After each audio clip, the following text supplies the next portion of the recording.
नमस्कार दोस्तों, agriculture king में आप सभी का स्वागत है। तो आज हम पढ़ने जा रहे हैं geographical distribution of fodder and forest crop जो है इंडिया में कैसे वहाँ विस्तार हुआ उनका। ठीक है, हमने जो भी टॉपिक पढ़ा है वो सिलेबस वाइज पढ़ा है, तो ये नेक्स्ट टॉपिक है।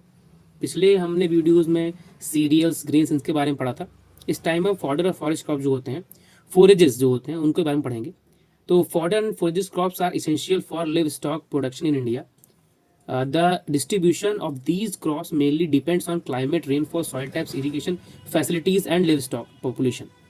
अब जितना भी livestock मतलब जितने भी वो हैं एनिमल्स, उनके लिए जो भी चारे की फसलें होती हैं उनका डिस्ट्रीब्यूशन, इनको चारा कहते हैं। ठीक है, जो खिलाया जाता है एनिमल्स को, उनकी खेती किस किस एरियाज में होती है वो डिपेंड करता है वहाँ का वातावरण कैसा है, बारिश कैसे हो रही है, मिट्टी कैसी है, और जो सिंचाई के साधन है वो कैसे हैं, और जो जनसंख्या है, पॉपुलेशन है, हमारे जो भी पालतू पशु हैं उनके हिसाब से निर्धारित की जाती है। इंडिया हैज़ अबाउट 11 से 12 million hectares under cultivated fodders which is only about 4 से 5% ऑफ टोटल कल्टीवेटर्स। ठीक है, टोटल कल्टीवेटेड एरिया मतलब 11 से 12 मिलियन हेक्टेयर्स में इनका फैलाव है। ठीक है, और जिसमें से 4 से 5% फॉडर और फॉरेस्ट क्रॉप्स लेती हैं। ठीक, while the requirement of much higher due to the large livestock population, हमारे यहाँ जो पालतू पशु उनकी जनसंख्या बहुत ज़्यादा है, जो कि इसीलिए हमारे जो चारे की फसल उनका बहुत ज़्यादा ज़रूरत पड़ता है। ठीक है, तो इंडिया प्रोड्यूसेस अराउंड 500 से 550 million ton of green fodder, हरे चारे जो होते हैं, और 90 से 100 मिलियन टन ड्राई मतलब सूखे चारे जो होते हैं, उनकी पैदावार मतलब उनका प्रोडक्शन होता है। 50 से 55 मिलियन टन कंसनट्रेटेड फीड मतलब जो कंसनट्रेट करके बनाए जाते हैं बाद में, ठीक, प्रोसेस्ड करके। और but still there is a deficit of about 25 से 30% ग्रीन फॉडर, मतलब घटोतरी हुई है 25 से 30% ग्रीन फॉडर की, 10 से 12% ड्राई फॉडर और 30 से 35% कंसनट्रेटेड फीड पर। ठीक, कैसे कैसे रीजन में इनका डिस्ट्रीब्यूशन हुआ है। पहला है नॉर्दर्न प्लेन रीजन। स्टेट्स कौन कौन से आते हैं नॉर्दर्न में? पंजाब, हरियाणा, वेस्टर्न उत्तर प्रदेश और पार्ट ऑफ राजस्थान, ये आते हैं। यहाँ पे इसकी पैदावार होती है, इसका जो मतलब बुवाई और कटाई यहाँ पे होता है। मेजर फॉडर क्रॉप्स कौन कौन से यहाँ के? बरसीम है, ल्यूसर्न है, ओट्स है, मेज, सोरघम, ये सारे आपके फॉडर फॉरेस्ट क्रॉप्स में आते हैं। की पॉइंट्स क्या है? The region is the largest producer of cultivated fodder in India, सबसे ज़्यादा पैदावार यहीं होती है। अबाउट 35 से 40% of India cultivated fodder area lie in these regions, मतलब सबसे बेस्ट, सबसे ज़्यादा पैदावार करने वाला जगह हमारा नॉर्दर्न प्लेन रीजन है। ठीक, मतलब 35 से 40% का खेती यहीं होता है। बरसीम ऑक्युपाइज अबाउट 2 मिलियन हेक्टेयर्स, बरसीम का जो खेती होता है वो 2 मिलियन हेक्टेयर्स में होता है। Mostly in Punjab, Haryana and UP, Punjab, Haryana, UP में। ठीक, ओट्स फॉडर कवर्स अबाउट 0.5 से 0.7 मिलियन हेक्टेयर, जो ओट फॉडर है वो 0.5 से लेकर 0.7 मिलियन हेक्टेयर्स में इसका पैदावार होता है। High irrigation availability support multi cut fodder crops, यहाँ पे जो सिंचाई का साधन बहुत ज़बरदस्त है, इसीलिए यहाँ पानी की कमी बिल्कुल नहीं हो पाती है, तो अच्छा फसल उत्पादन होता है। दूसरा ऐसा ये रीज़न है हमारा, क्योंकि मैं यूपी से बिलोंग करता हूँ, तो यहाँ पे हर मिट्टी जो है, जितनी जहाँ जहाँ जिस एरिया की मिट्टी है वहाँ की अपनी खासियत है, और सारे प्रकार के यहाँ पे पौधे उगाए जा सकते हैं। ठीक है, फसलें उगाई जा सकती हैं। The northern plain have fertile alluvial soil and good irrigation system, जो मैं अभी कह रहा था आपसे, making them ideal for fodder cultivation. Winter fodder crops such as barseem and oats are widely grown here. Farmers often follow fodder based crop rotation. अब ये चारे की फसलों के हिसाब से अगर क्रॉप रोटेशन आप करेंगे तो आपका जो न्यूट्रिशन वैल्यू सॉइल का है वो बहुत ही अच्छा हो जाता है। ठीक है, लाइक मेज, बरसीम एंड सोरगम, ओट्स, जैसे कि पहले मेज करें, फिर बरसीम, और फिर सोरगम या फिर oats, to ensure year round fodder availability for dairy animals. Dairy animals के लिए आपका सालाना अगर आपको अवेलेबिलिटी फॉडर क्रॉप चाहिए तो इस टाइप का आप सिस्टम अपना सकते हैं। ठीक, अब बात करते हैं सेकंड वेस्टर्न ड्राई रीजन की। यहाँ पे राजस्थान और गुजरात आता है। मेजर फॉडर क्रॉप्स क्या है? Sorghum, pearl millet, cowpea, cluster bean, grass. ठीक, की पॉइंट क्या है? रीजन कंट्रीब्यूटेड अराउंड 15 से 18% fodder production. Bajra fodder occupy about 1 million hectare. Rainfall range 200 से लेकर 500 मिलीमीटर एनुअली बारिश होती है यहाँ पे। Natural grazing land are pasture and pasture lands are common. ठीक, due to low rainfall and arid climate, the western region mainly grow drought tolerant fodder crops. ठीक, जो सूखे को झेल पाए उस तरह से, जैसे बाजरा और ग्वार, इनकी खेती होती है राजस्थान और गुजरात के रीजन में। In Rajasthan the largest area are used as grazing land supporting sheep, goat and camels, मतलब हरे चारे, हरे मतलब घास के लिए फेमस है। ठीक,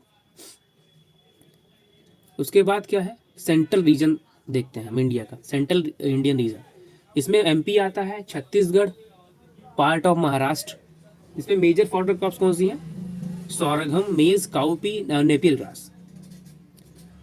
की पॉइंट्स क्या है, अकाउंट्स फॉर अबाउट 15 से लेके 20% of cultivated fodder crops area. ठीक, sorghum fodder area around 1.2 million hectare.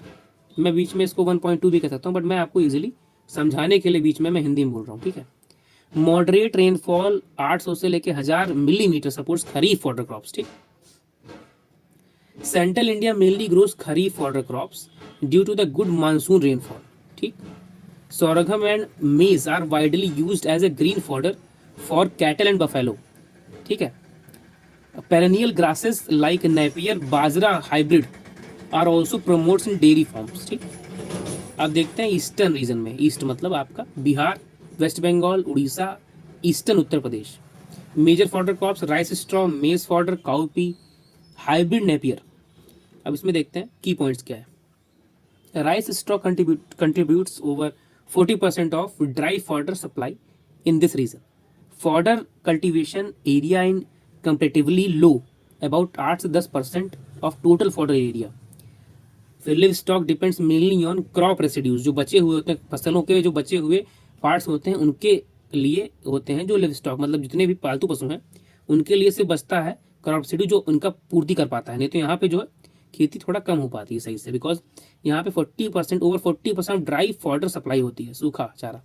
ठीक, eastern India is high rainfall and fertile soil but fodder cultivation limited because most of the land used for food crops like rice. As a result, livestock largely depends on rice straw and agriculture residues as fodder, जैसा कि पहले हमने बताया। अब southern region, Kerala, Tamil Nadu, Karnataka, Andhra Pradesh मतलब तेलंगाना। ठीक, major fodder crops कौन सी है यहाँ पे, hybrid Napier grass, Guinea grass, सोरघम, उसके बाद मेज और काउपी। की पॉइंट्स क्या है, कंट्रीब्यूट्स अबाउट 20 से 22% of green fodder production. Napier bajra hybrid yield 200 से 350, 250 350 tonnes per hectare green fodder annually, widely used in commercial dairy farming. Southern India is known as perennial fodder grasses due to its warm climate and irrigation facilities. ठीक है, hybrid napier and guinea grass are highly popular because of they provides continuous fodder supply throughout the year, इसीलिए दोनों famous हैं यहाँ पे। बहुत easy language है, कहीं प्रॉब्लम हो आप तो कमेंट बॉक्स में आप डाल दीजिए, मैं उसको टैकल कर लूँगा, चेक कर लूँगा और उसका रिप्लाई आपको तुरंत मिल जाएगा। ठीक है, हिमालयन रीजन कौन कौन से हैं, हिमालय रीजन में देखते हैं, हिमाचल प्रदेश, उसके बाद उत्तराखंड, जम्मू कश्मीर। यहाँ पे मेजर क्रॉप्स ओट्स है, राई ग्रास है, क्लोवर है, नेचुरल एल्पाइन ग्रासेस। की पॉइंट्स क्या है, fodder cultivation area is less than 5% of total cultivated fodder land. Live stock mostly depends on natural मतलब pastures, natural pastures and forest grazing. अच्छा, जो जंगल में जाके इनको छोड़ दिया जाता है, वहीं से ही अपना भरण पोषण करते हैं पालतू पशु इनके। Alpine pastures provides seasonal fodder in summer मतलब गर्मियों में थोड़ा इनका अच्छा हो जाता है। In Himalayan region livestock feeding mainly depends on natural grassland and वही सब लिखा है जो भी है। ठीक है, अब समरी देखते हैं। समरी इंपॉर्टेंट न्यूमेरिकल फैक्ट्स क्या है, पैरामीटर और values. Total cultivated fodder area in India 11 से 12 मिलियन हेक्टेयर है। Share in total crop area है 4 से 5%। ग्रीन फॉडर प्रोडक्शन कितना होता है, 500 से 550 मिलियन टन। और फिर ड्राई फॉडर लैंड प्रोडक्शन कितना है, ये 90 से लेकर 100 मिलियन टन है।